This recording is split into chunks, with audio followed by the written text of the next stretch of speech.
by the recording. So here we go. This is our first type of factoring we're looking at, our common factoring. This is what we're looking for. With common factoring, there's no specific number of terms in the expression. There could be 1, there could be 2, there could be 100. Usually you'll have, a lot less than 100 for a math problem I would give you, but there could be any number of terms. There's no specific number when we're doing common factoring. Each term has got to be divisible, though, by a common multiple. So that means there's got to be something that can be divided out of every one of the terms we're seeing. So it could be a number, like every one of them is divisible by 3.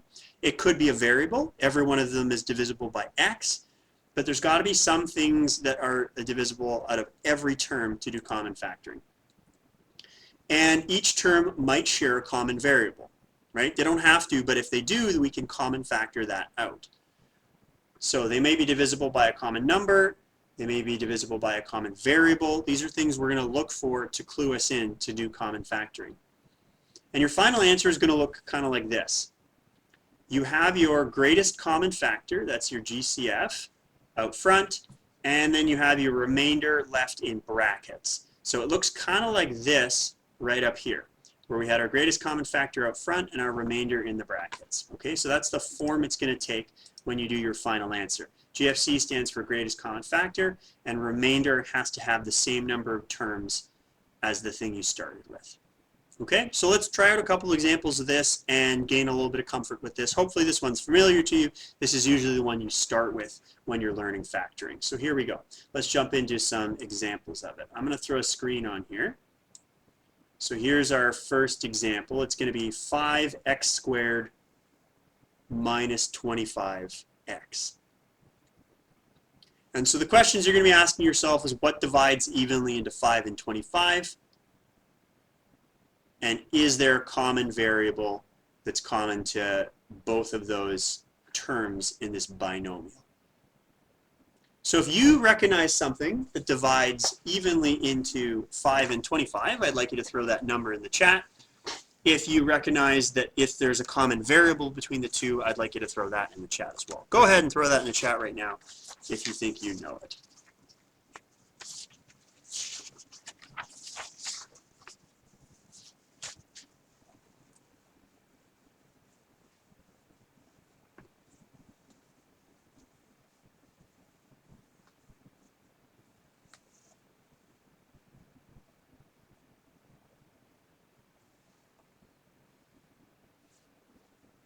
I should have made you type it into the chat and then not hit enter. I'll do that next time. Okay, so people are saying the following. They're saying, what divides evenly into 5 and 25? The answer is 5 does. They're both divisible by 5. Awesome. And is there a common variable? Yes, there is. There's the common variable x. So 5 times x is going to be our greatest common factor. We can divide a 5 out of each of them, and we can divide an x out of each of them. Now, if I divide an x out of the first one, there's going to be one x left over. If I divide an x out of the second one, that'll be just turning it into a 1. There will be no x's left over. So let's do that. 5x squared divided by 5x, there's just going to be an x left over.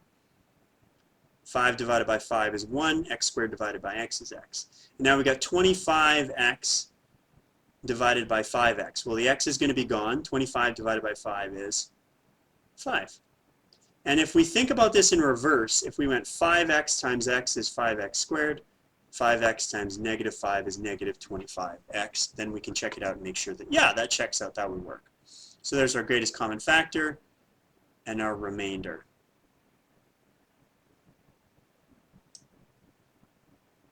Okay, let's try another one. Here's our second example. Ooh, okay, this one is looking not as friendly. Yikes, look at that. Okay, I'd like you to consider what the greatest common factor might be. And I'd like you to type it in the chat, but don't hit enter. Type it in the chat, but don't hit enter. Okay, can you think of a greatest common factor, something that could be divided out of all of these terms? Don't hit enter, but type it into the chat.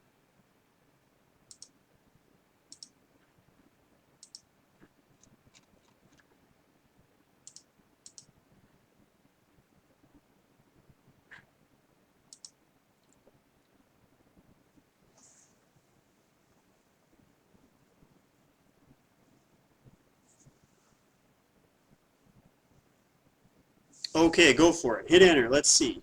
Can we think of a common factor, something that can be divided out of all of these three terms?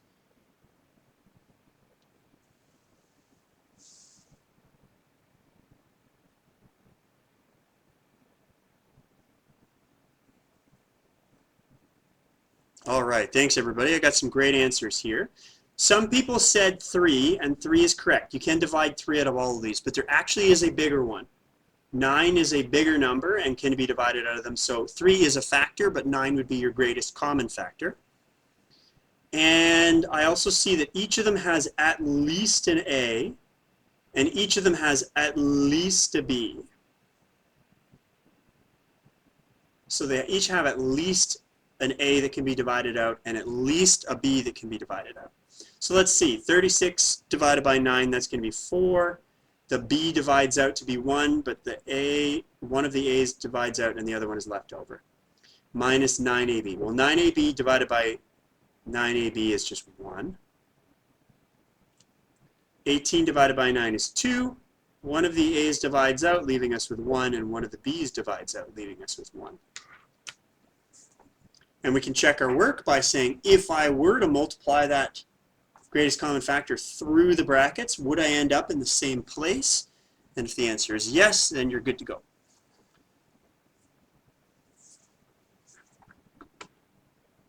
Alrighty, so that's our common factoring. I want to show you how to do this with algebra tiles. Especially important for the 11M class because you will see a lot of algebra tiles in your textbook, so it's more a part of your curriculum. So let's say I wanted to factor 2x minus 6. Here's how you would do this with algebra tiles. You're going to need to collect all of that, 2x minus 6, and place it in your box here. So I need 2 of these, and then I'm going to need 6 of these.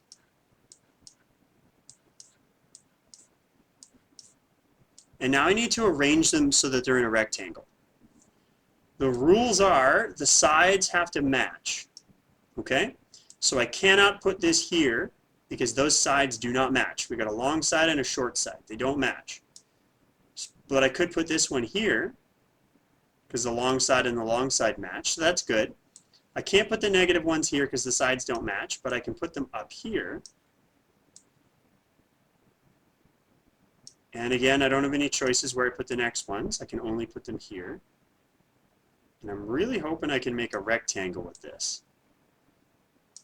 And if I can make a rectangle, then it's factorable. Aha! I did it. Okay, I made a rectangle. Now, what are the sides of this rectangle? Let's see how long they are. Well, this side is got an x, and it's got 3 negative 1s. And let's have a look on this side. The vertical side, I can't put anything there but a 1, and it's going to be a positive 1 because that is a positive right next to it. So I'll put a 1 and a 1. So what does this work out as? Well, this side is 2, because I got 2 1s, and this side is x minus 3. So when I factor this out, I've got a 2 and I've got an x minus 3. And indeed, that is the factored form. Now that's probably a little longer than you want to spend. And just doing it just by looking at the algebra is probably an easier way to do it than messing around with algebra tiles. But I wanted to show you that because we're going to see these again when we're doing trinomial factoring. And they actually come in really handy with trinomial factoring. Okay, so that's how we'd approach that using algebra tiles. Let's try a couple more. I'd like you to try these right now. Let's just start with example 3. On your notepad, I'd like you to give example 3 a try right now. Go for it and see if you can factor this by using common factoring. Give it a try.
All right, the trickiest part here is finding that common factor. So when I'm looking at my regular numbers, looks like the biggest one I can factor out is a 5, because that middle term has a 5 in it, so nothing bigger would factor out of all of them. So, but a 5 comes out of all of them. 5 divides 45, 5, and negative 15, so that works. How many x's do we got? They all have at least 1, but the middle one only has 1, so I have to do just x, not x squared. They all have at least a y. So that's going to be my greatest common factor. Now I go, okay, 45 divided by 5, that's 9. I divided one of my x's out and one of my y's out. My next term, the 5 divides out, so does the x, and one of the y's, that leaves me with just y. My last term, 15 divided by 5 is 3. One of the x's divides out. We're left with an x, and the y divides out. So that's it. There's our greatest common factoring. That's as much as we can do.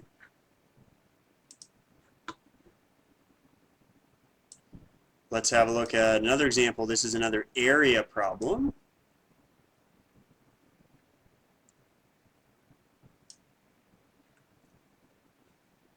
It asks, what's the length of the given rectangle that has width of 5x and an area of 25x squared minus 15x? So to get the area, we had to multiply the length and width. We know the area, we know the width, we don't know the length. If we can factor it out, we'll be able to figure out what it is. I want to give you a minute to have a look at this and give it a try. So give this a shot on your notepad. See how it goes. See if you can find the length.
Okay, so I've written down the area, and then below it I've written down what it's going to look like when it's split up into length times width.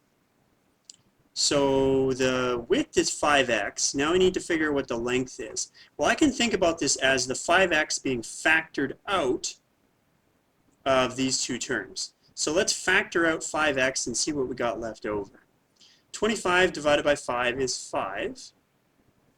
And x squared divided by x is just a single x. 15 divided by 5 is 3. And the single x is just divided out, so that would be a 1, so we don't bother writing that. So that's it. I can actually take this end bracket and bring it a little closer. Those are my length and width. And if I multiply those two together, I can see that I get back to my area of 25x squared minus 15x.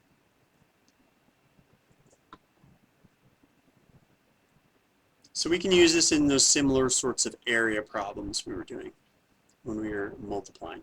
Okay, the last example I want to do for common factoring is something called grouping.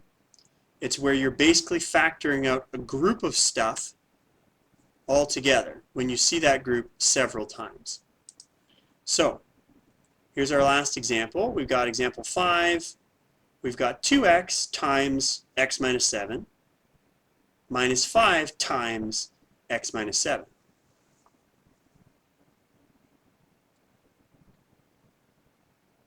The key thing I'm seeing here is that x minus 7 appears twice. It appears here and appears here. You could think about this as its own variable. Instead of x minus 7, I could have just written y. So it would be 2xy minus 5y, right? And when I think about it that way, I could recognize, oh, I can factor out that whole thing. And that's actually what I'm going to do. Now, the 2 and the 5 don't have a common factor, but the x minus 7 is a common factor. So I'm going to pull out that whole x minus 7. I'm going to pull out that whole x minus 7. So I divide x minus 7 out of my first term, all I'm left with is 2x. And I divide x minus 7 out of my second term, all I'm left with is negative 5. So I've done my common factoring. I factored out an x minus 7 out of those two terms, and so I'm left with x minus 7 out front, and then 2x minus 5 after that. So this is called grouping, and we're going to need that for some of the stuff we're going to try tomorrow. Is this version of common factoring. Okay, so that's it. Hopefully that is a reminder of our stuff from last year. That's our common factoring. Next, we're going to try our simple trinomial factoring. This is the one where it's kind of like very mechanical. And if you learn the patterns, you can kind of like just follow the same steps every time.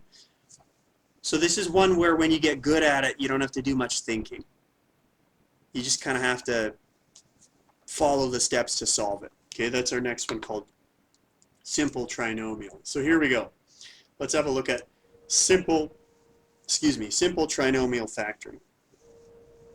Simple trinomials means something that's got 3 terms, trinomial, and the first term, usually an x squared, has a 1 in front of it that we wouldn't normally write. So we usually say that's its a coefficient. We usually would write that as its a coefficient. There's nothing in front of it. So it would say like x squared plus, I don't know, 3x minus 7, something like that. That's a simple trinomial. It's a trinomial because it's got 3 terms, and it's got a 1 in front of the x squared instead of like some other number. So we call that a simple trinomial. So here's what the stuff we're looking for at the simple trinomial. First, let me change my view here a little bit. We are looking for, if I can find it,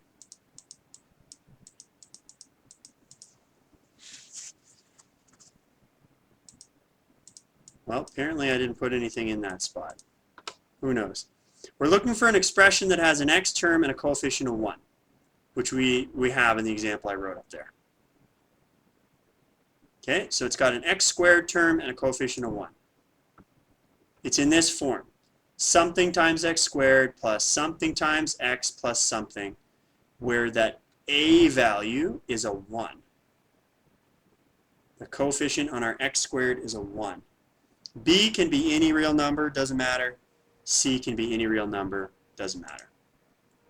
And then our final answer is going to be written as 2 binomials multiplying each other. 2 binomials multiplying each other, each starting with an x plus or minus something, and then an x plus or minus something. So the final answer is going to be written as 2 binomials.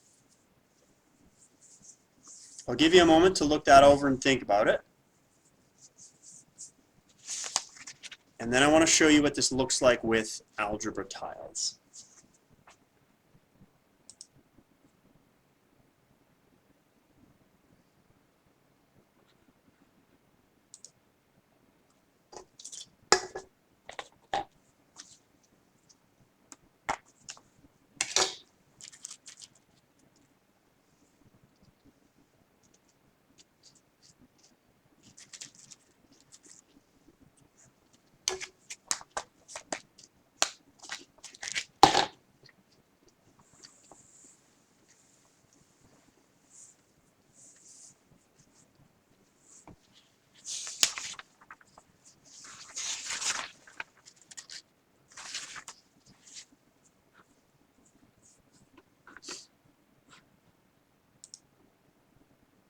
think this will be the last one we'll do today, folks, because we got 20 minutes, which will take us through simple trinomial factoring. I don't want to cover the other types today. I'm going to have to modify your homework a little bit because things with Wendy were great and fortunately went a little longer than I thought they might. So I am going to cut some of the homework out for tonight, some of the suggested practice. Okay, let's look at algebra tiles. Algebra tiles are actually really awesome for when we're working with simple trinomial factoring. It's actually a super useful way of imagining it. So I have my algebra tiles, and I'm going to try and factor this expression here. X squared plus 5x plus 6. So here's what I need to do. I actually need to build that. So I need to grab an x squared. Here it is. I got an x squared.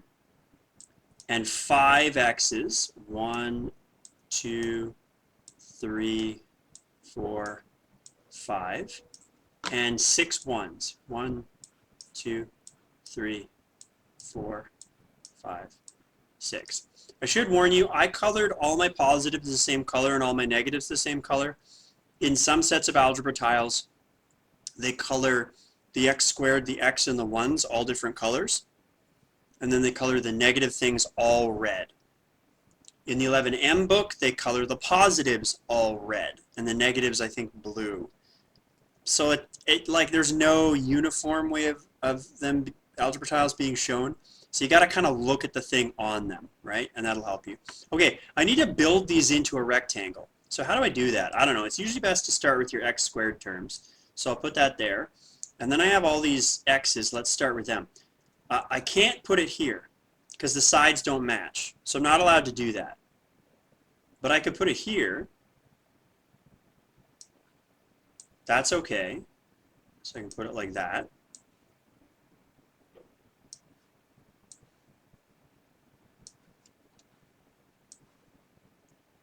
Now I could do this, but then I have a problem. My 6 ones aren't going to fit in here to make this a rectangle. That's not going to work. So actually I'm going to need to mess around with this a little bit. I'm going to need to turn some of my x's and put them here. And this is why it's really handy when you have those physical manipulatives, and you may have used these in grade 9 or 10. And now the ones are all actually going to fit. They match the sides perfectly. So I can fit them in and make myself a nice little rectangle.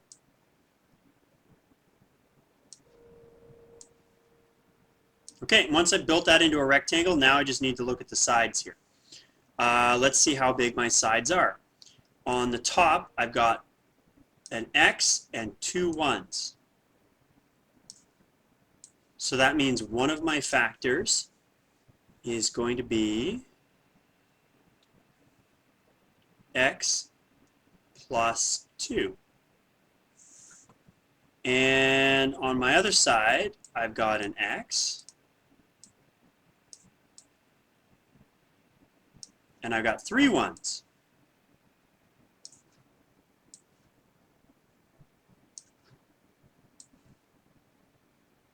So that one is going to be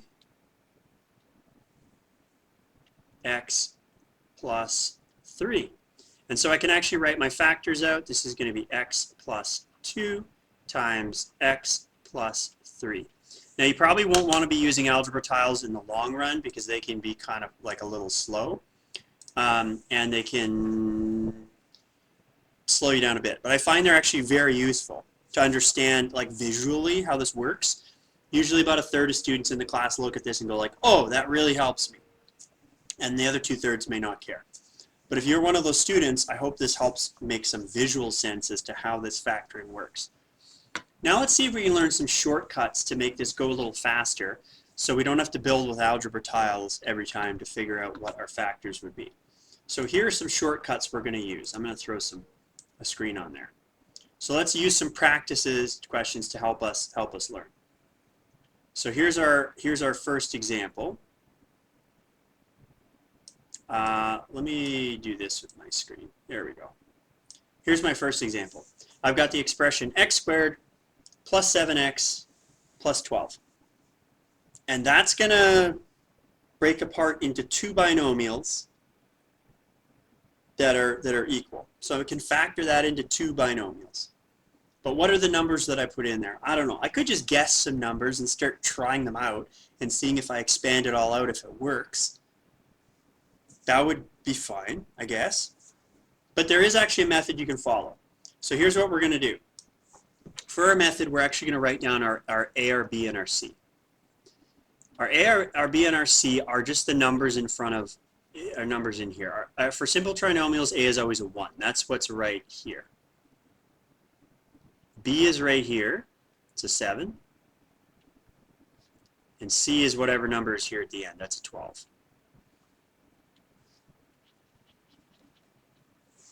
So I've written my A, my B, and my C. Uh-oh. Smartboard's getting a little uncooperative here. Might need to close it down and restart here, folks. Give me a quick moment. We'll resume our recording. And I'm going to get rid of some of this extra writing. Okay, so for our A, our B, and our C, we've recorded those as 1, 7, and 12. Now here's the steps we're going to follow. First of all, we're going to make sure the three terms are in their proper order. Is the x squared first, and then the x, and then the regular number? Looks like it is, so we're good to continue. Next, we've got to ask ourselves, what two numbers multiply to C, which is 12 in this case, and add to B, which is 7 in this case? So I'm going to say, okay, I need to think about this. I need two numbers that are going to multiply to 12 and add to 7. See if you can think about those numbers right now.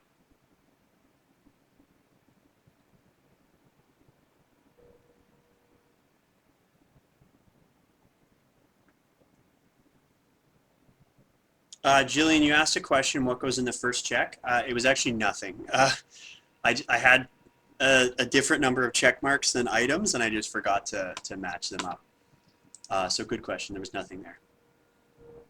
Okay, so Emma's got a suggestion. I'm sure some of you were thinking of something. Let's just do trial and error and see what we can think of. So, I don't know. We could try 1 and 12, right? 1 and 12 multiply to 12, but they don't add to 7.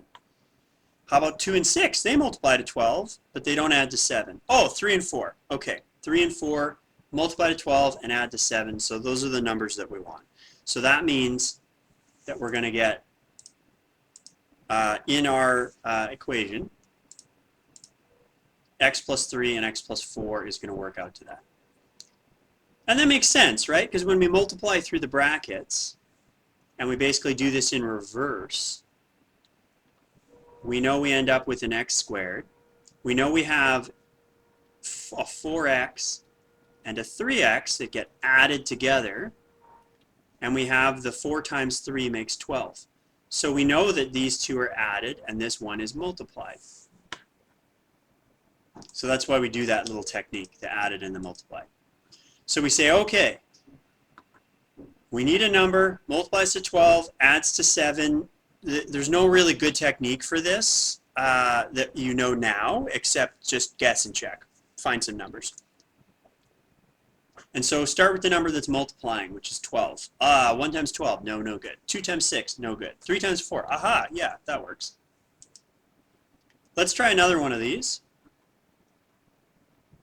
Here we go. I'd like you to try this right now. So I'd like you please to do this as best you can. I'm actually going to make it so you can see the whole page, so you can use the other one as an example. I'd like you to write down your A value. Now this one uses A as a variable, which can get a little annoying, but I'd like you to write down your A value, your B value, and your C value. Basically the numbers that are in there in front of the x squared, in front of the A squared, in front of the A, and the regular number at the end. And then see if you can get your two numbers. Can you get your two numbers?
All right, let's dive in.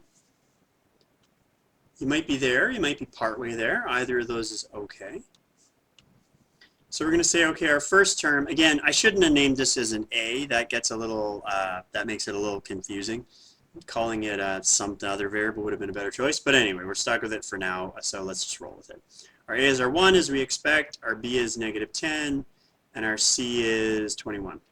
So we need a number that multiplies to 21 and adds to -10. So what does that tell me? It adds to a negative number, but when you multiply them, it's positive. That tells me it's got to be two negative numbers, because to add and be negative, there's got to be a negative number in there somewhere. And if only one of them was negative, then when you multiply them, you'd end up with a negative answer. So it's got to be two negative numbers. So let's think of numbers that do that. I'd like you to post them in the chat if you can think of two numbers that fit that criteria. I bet many of you have that already. What do you think?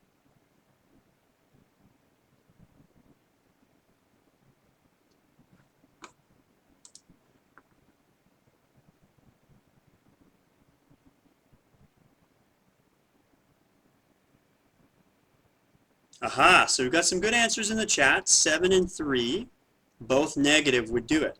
1 times 21 would be a good place to start, but that doesn't add to -10. 3 times 7 multiplies to 21, but doesn't add to -10. But if they're both negative, then they would add to -10. Cool, so -3 and -7 are the values we want. Let's put that in our binomial here, a minus 3 and a minus 7.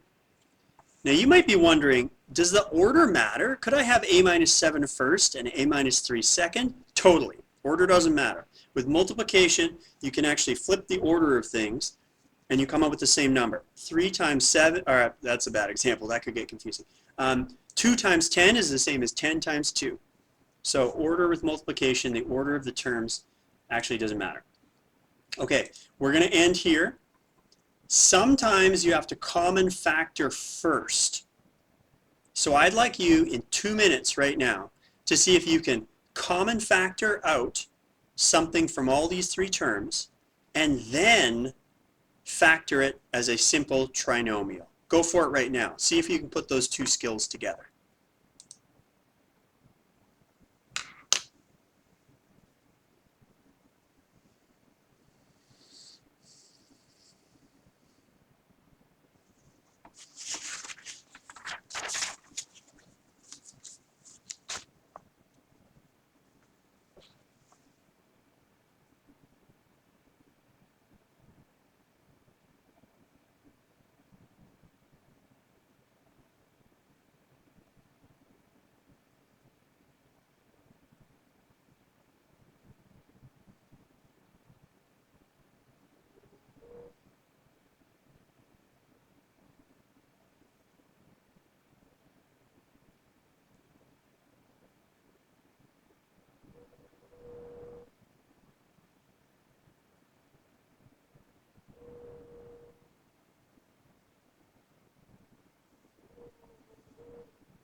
Okay, I'm going to throw up the first step there.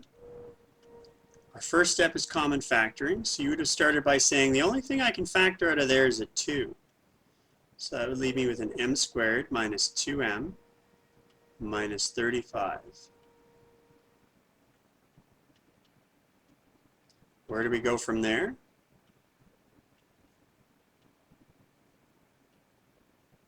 Well, what are two numbers that multiply to -35 and add to -2? It multiplies to a negative number, telling me that one of them is negative and one of them is positive. What could those two numbers be? Those two numbers would be -7 and +5. Those add together to be -2, and they multiply together to be 35. When you're doing this, I recommend just by starting by looking at the multiplying and say, well, 35 could be 1 times 35, or it could be not 2, not 3, not 4. What's the next multiple? Oh, 5 times 7. Oh, those are 2 apart. So if we make the 7 negative, we're good to go. Okay? Really not, there weren't a lot of options there to choose from, which makes it nice. Okay, so we got m minus 7 and m plus 5. That's fully factored. That's as much as we can do. Okay, so I hope that has helped to bring back some of those memories of factoring. Maybe they're great memories, maybe they're horrible nightmares, but hopefully this has made it a little more secure in your brain and helped you to remember that. I do need to modify your homework a little bit because there's 2 types, kind of like quick types of factoring, which is called difference of squares and perfect square that we didn't review today. We'll do that tomorrow. That I'm going to need to remove from your homework. So don't start your homework for the next 20 minutes. Instead, you can focus on that assignment that's due tonight. But I'm going to immediately go and I'm going to change the homework to only have the questions that we covered today, so common factoring and simple trinomial factoring that you want to do some practice of. That's it for today, folks. It's almost 3:30, so I'll ask you please to unmute your microphone and say goodbye to your classmates, and then have an awesome rest of your day.